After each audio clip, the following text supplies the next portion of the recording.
know if you've seen it, but a new bridge has been built for pedestrians and bikers near Madison's west side. Yeah, it's part of the University Ave construction project. NBC 15's Tyler Peters talked with a couple of bikers in that area. Yeah, Tyler, they say that this is a really important step when it comes to pedestrian safety.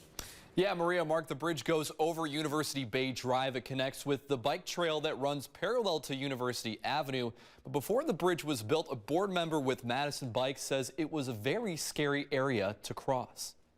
Bicycling is not just a recreational activity, it's how people actually get to where they need to go, and they need to go to the same places that people who are driving go to. Robbie Webber is a board member of the nonprofit advocacy group Madison Bikes. They strive for Madisonians to be able to ride a bike comfortably year-round. This is a major transportation corridor, this path, and this allows the continuation of travel without having to risk crossing this big intersection. The new pedestrian bridge over University Bay Drive, a celebratory moment for Webber and others, watching construction workers put together the finishing touches.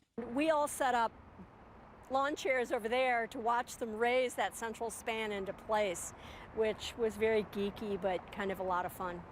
Before the bridge, Webber says it was a location a lot of people complained about. With the bridge now constructed, Webber says it shows the city acknowledged their concerns. That the city and the village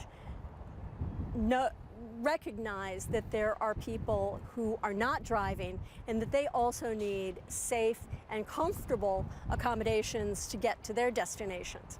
Bikers in the community agree. I would just like to express my gratitude for all the work that's gone into it, from the construction workers to the people who planned it, to long ago the idea that someone planted that said, you know, let's make this area more accessible, safer, And Webber says Madison Bikes board members are advocating to improve pedestrian safety in other areas of Madison, including John Nolan Drive. In studio, Tyler Peters, NBC 15 News.